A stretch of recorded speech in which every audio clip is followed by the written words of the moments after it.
Bienvenidos and welcome back to Puro Pinche Gol, the place we discuss all things USMNT y la selección mexicana. My name is Adrian, joining me once again is my co-host Tocayo, Adrian. Adrian, what's good, bro? Hey, how's it going, man? Saturday night. I love to reflect on almost a week from that tragic night in Dallas, Texas.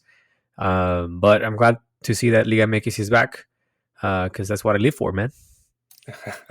as much daño, as much harm that people say Liga MX has caused la selección mexicana, it's still a fun league to watch. And I saw a fun fact this week that Liga MX ranks fourth in all the world in the people that watch it, like the quantity of people that watch the league.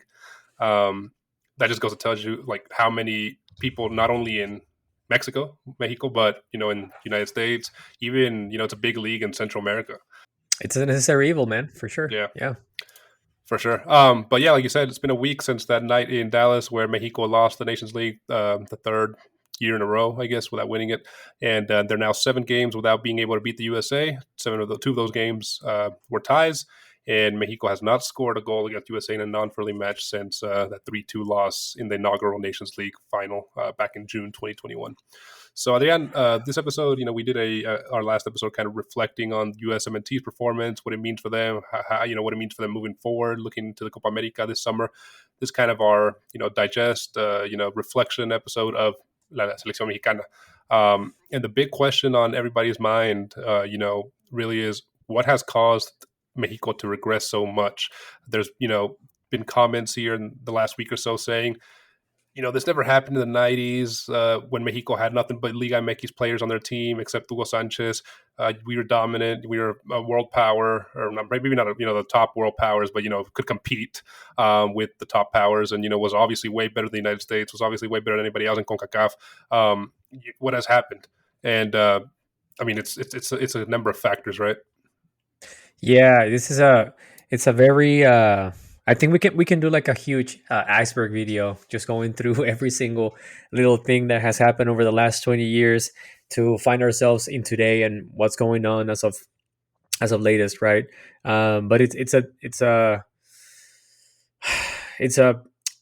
interesting topic because I don't think there is there's a definitive root cause for this problem, man.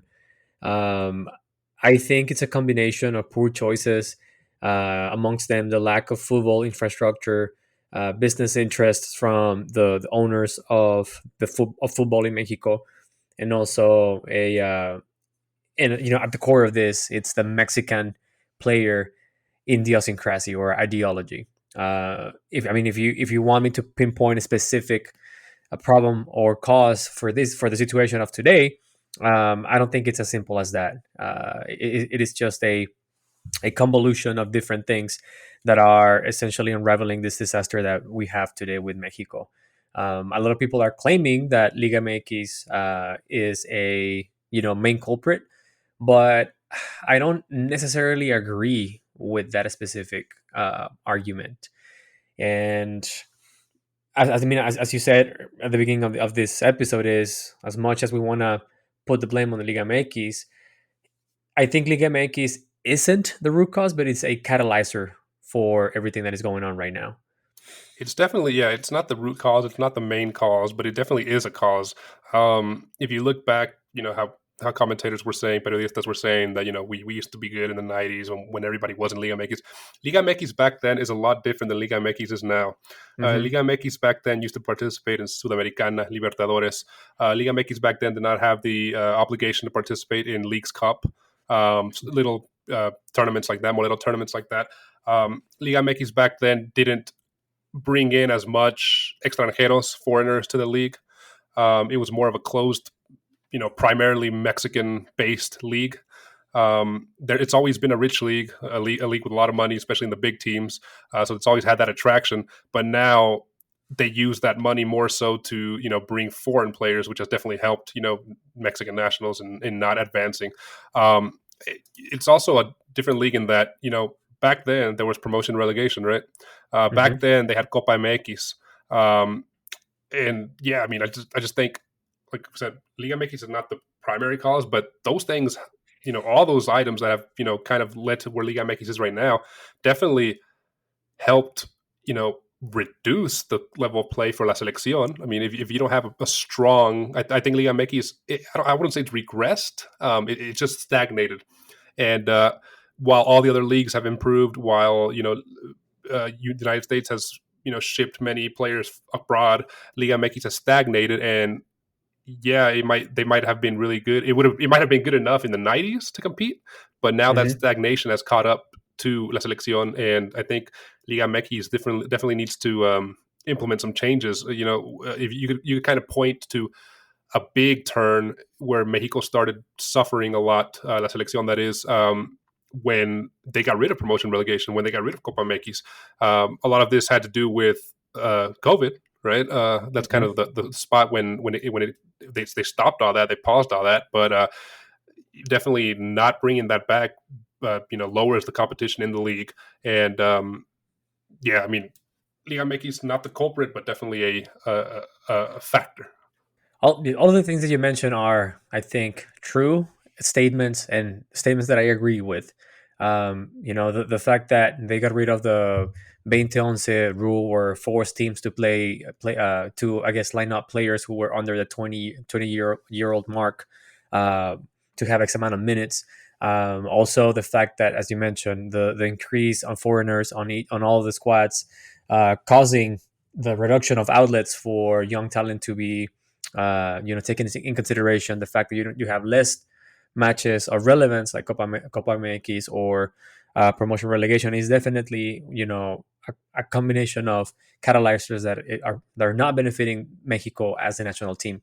My biggest take on this is if you look at all of the other federations out there, almost all of them have a system where the league, the national league, and the National Soccer Federation are completely independent from one another. Like the FA, it's not necessarily a main stakeholder of Premier League and vice versa. The USSF is not a main stakeholder of MLS, even though they play along together very well. MLS is an independent entity that gets to make their own decisions without the USSF approval, right? The most recent example is the USSF forcing MLS to participate in the US Open Cup. Um, but Mexico has to be, if not only the only country where the league has a huge uh, stakehold on the national team. The fact that all of the owners have a say and an opinion on what or on the business of the national team, it is a big problem for me because as a Liga MX owner, you're going to look after your team. You're going to look after your squad. You're going to look after the things that benefit you to be the champion on every clausura, on every apertura, on banking on those Molero Cups like League Cups and any other tournament, getting rid of promotion relegation, right? Because it's in your best interest to keep your team on the top flight. So um, that is my biggest problem with Liga MX and Doña Fede is that they are so intertwined that they are not benefiting each other in any way. The Liga MX also brings the inflation of the local market for Mexican players. Also, not enforcing the best practices on all the youth development of each team. I mean, there are a lot of things that uh, other leagues in the world are actually taking care of to ensure they provide a reasonable, I guess, pool of talent to the national team because they are committed to support that specific effort. But at the same time, they are also enabling themselves to be a more competitive league. So Liga MX does not do that, and it's just because the owners, the powers that be, right, on both Liga MX and Doña Fede are the same ones, right? You have Emilio Escarraga owning the biggest club in Mexico, which is America, who also owns the biggest broadcast television provider Televisa, in yeah. Mexico, who also has a huge stake on Doña Fede. So, Right. it's one of those situations where I love Liga MX, but it's also killing Mexico. Yeah, double-edged sword. And like you brought up the big television provider in Televisa, who the same guys that own America, the same guy Escaraga, who always it's said that they play a role in who the directortecnico plays because they have to play an America player just based off you know uh, the broadcasting and that marketing, right? So it's all intertwined, and it's all kind of just yeah, like you said. I mean, we love Liga MX, but it definitely is a cluster. Yeah. You mentioned a interesting topic here, how different leagues aren't as intertwined, but there's that argument I brought up a couple minutes ago, where Liga MX has made away with promotion relegation, they made away with Copa America and stuff like that. How do you counteract when other fan bases say, well, MLS doesn't have promotion relegation, MLS doesn't have, they don't even participate in the Open Cup anymore. Why are they moving up while Liga MX or La Selección Mexicana is stagnant or regressing? What do you say to that? So to me, the way that we counteracted it, well, I guess the way that I would discuss that specific point is you're not wrong. They don't have any of the things that we are mentioning, but there's a crucial difference between MLS and Liga MX. And I'm not too sure if the USSF is the main driver of this specific instance. But if you look at almost all of the MLS teams have youth development camps with the same standards. And the biggest benefit that USSF is getting is that those academies are signing deals with teams in Europe to send that young talent early in the stages of development, so they can go out there and continue their training, continue their development. If they don't make it, and if they don't make a break in the big team, Bayern Munich of the world, the Borussia Dortmunds of the world, wherever they end up going, right?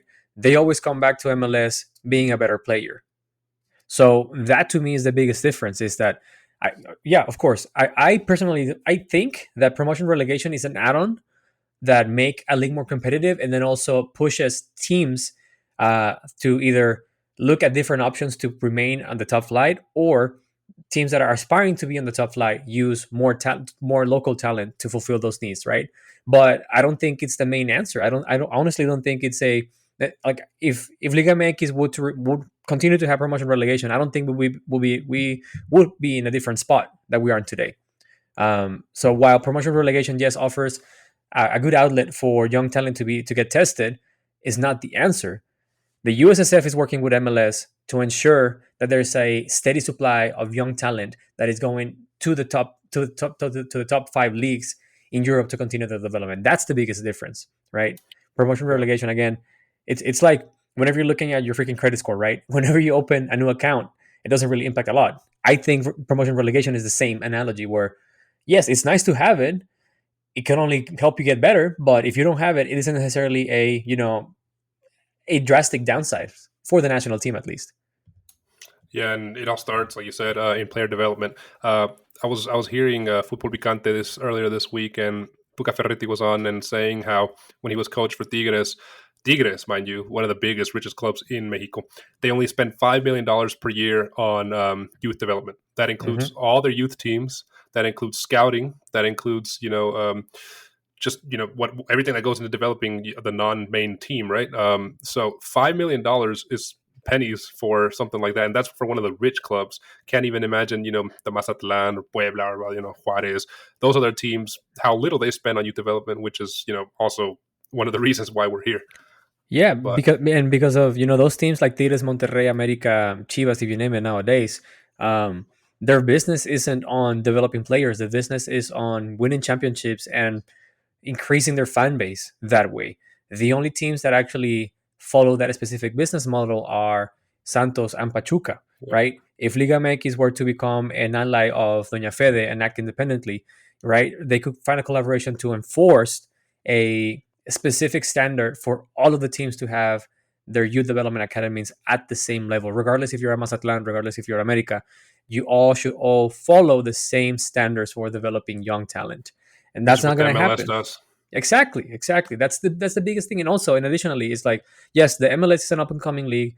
I don't dislike it, but this is also truth. There is almost no pressure on MLS. If you're a team on MLS, your pressure to be champion is minimum. Whereas if you're in Liga MX, right, and you want to be top 5, if you're in the top 5 league, or I guess the positions in the league, your pressure is you have to be the champion. If you are playing for Monterrey, for Tigres, for America, even for Pumas, Cruzazul, or Chivas, all of them get scrutinized significantly. And the pressure is just I mean, there's no comparison between like being part of a Tigre squad against, with all due respect, LAFC. Right. And that pressure not only carries on from ligamx, kind of going to use that talking point to kind of transition here. It also, el directortecnico mexicano, the coach of the seleccion mexicana, is one of the hottest seats in the world. We know that when it comes to pressure. One of the questions we have here on our topics for today is: does Mexico keep jaimelozano as the coach moving forward into Copa America and beyond to the looking to the World Cup? This is an interesting question, man. Very tough one, if I'm being honest. Um, I don't think there's an easy answer for this or solution for this specific issue. Um, I don't think there is no denial that the only reason why Jimmy Lozano remained as a head coach is because the players liked him, right? If you look at his career, right, he doesn't have the accolades, he doesn't have the experience, he doesn't have even I guess the path of what you would expect a national team coach would have to at least manhandle the locker room. If you look at him at Necaxa, he wasn't great. At Querétaro, he wasn't great. The only big, I guess, trophy or accolades that he can parade is a third place in the Olympic Games. But other than that, he is a very young, immature, green coach, right? Um, and he was lucky that he got into a Gold Cup, into a situation that was very unstable, that the players were looking for someone who they can either manipulate or just, exert pressure on and essentially make him follow what they wanted. And that's what they're getting with Jimmy Lozano. Um, I mean, he keeps on calling up players who are not necessarily in great form or match fit, right? He's sticking to his guns and the players that he knows because he coached them during the under 23s, right? And I think he's not taking any risk because I have the feeling that he's afraid. Like he said, that I'm gonna die with my own thing. But going to the actual original question, should we keep him around? I think there's only two options here, man. Either Doña Fede hires two assistant coaches for him that provide that coverage to bridge the gap between his inexperience and what the players need to hear from a strong and steady voice, or Mexico goes out there and finds someone that has a bigger ego than all of these, you know, players that are in the locker room. Because that's the thing, is that at this point in time, the Mexican players are in a in a great comfort zone, and they have realized that if they don't want to do anything, they don't have to do it. They just have to complain about it, and they won't do it. Whereas, You need somebody yeah, that commands that respect, right? Somebody exactly. that knows how to control those egos. And Mhm. back to your point, a lot of people were commentating and saying that, you know, uh, but at least as the media, whatnot, were saying that when Jimmy got called in, he was supposed to be the interim head coach, which he was during the Copa America. And the goal was to allow him to grow into that role. A lot of people thought he got the role too early in his career, and that he should have either been given the job, which he was, but been handed an assistant coach with experience, a Tuca Ferretti, a Ricardo Lavolpe, somebody like that has done it before, that can teach him as he goes, or Mhm. hire somebody who's up and coming, or not up and coming, but somebody with experience, and let Jimmy be the assistant to him for a while Yes. and grow into that role. None of which were done. He was just given the reins and with his team, and you could definitely see the lack of experience. Yeah. Um, there's been comments saying that it's time to kind of just overhaul the team. It can't get any lower. Use the Copa America just to give young guys experience for the World Cup. Give them experience in a big tournament against big competition, so that in 2 years these younger guys are ready. Um, Mhm. you know, uh, Players such as Marcelo Flores, players such as all the young guys that are coming up. Just get rid of the old guard. You keep a couple. Keep Edson Alvarez, Cesar Montes, Johan Vasquez, but get rid of Ochoa, bring in Malagon, etc. Right? Mhm. And just what's there to lose is kind of the feeling now. Go see what these young guys can do in Copa Yeah. America, and build them towards the World Cup. How do you feel about that? I totally agree, man. I think at this point in time, I mean, it isn't necessarily Hail Mary time, but it's time to do something different time, right? It's time for him to just say, screw it. I'm gonna go with something different. If the players that have been here since 2018 have proven or have shown that they are not the solution for any of your problems, right? Then why do you keep calling them up, right? Get rid of Gallardo, get rid of Arteaga, get rid of Jorge Sanchez, get rid of Guillermo Ochoa, get rid of Henry Martin, get rid of Aurel Antuna, even hell, bench Chukylozano, right? Yeah. And give at least do something different, die of something, man. Because we've seen this team before, we've seen this same picture all over again since 2018, and nothing has changed. We know Use what they Jordan can do. Carrillo. Yeah, exactly. Use Jordan Carrillo. Call up Marcelo Flores if you want, even though I'm not a huge fan of him. Portales, Bring Diego Lainez, exactly. You all got these Victor young Guzman guys. from Monterrey, Lucas Dupuy. Make a huge effort to bring Luca Romero. Like, why not? Like, promise them. Tell them, hey, you know what? If you come and play for Mexico, you're gonna go to the Olympic Games and you're gonna play Copa America, and also you have a big chance to play the 2026 World Cup in home soil, right? These Yeah. are players who are not gonna get looked at by Argentina. Bring them over. You don't have the luxury to say no to that kind of talent. Do something different, man. At this point in time, I, I don't know if the PPG nation that goes for Mexico, like myself, feels this way, but I think Copa America is going to be a debacle for Mexico, and 2026 is completely lost. So if we have this specific approach to it, then let's bring in players who will get that experience, and let's shoot for 2030, man. 2026 is just it's Yeah. too early for anything to happen. Let's focus on the next World Cup cycle. Yeah, as much as it hurts to hear that, it's been something that's been going around the media this week, that the Mexican media especially, that 2026 is over with. It's done. Yeah. Mexico's not going to improve from here to 2026 for World Cup. As much as it sucks because it's on home soil, um, a development of youth players, how the United States has gotten to the point they're on right now with their strength, didn't start and happen overnight. This has happened since 2018 when they failed to qualify for the World Cup. So Mexico is not going to be able to change their resources, their development, and have it give fruit by 2026 by the World Cup. So look forward to 2030, and that's going to be the game plan. Yeah, where you kind of maybe start seeing results, assuming changes are made now.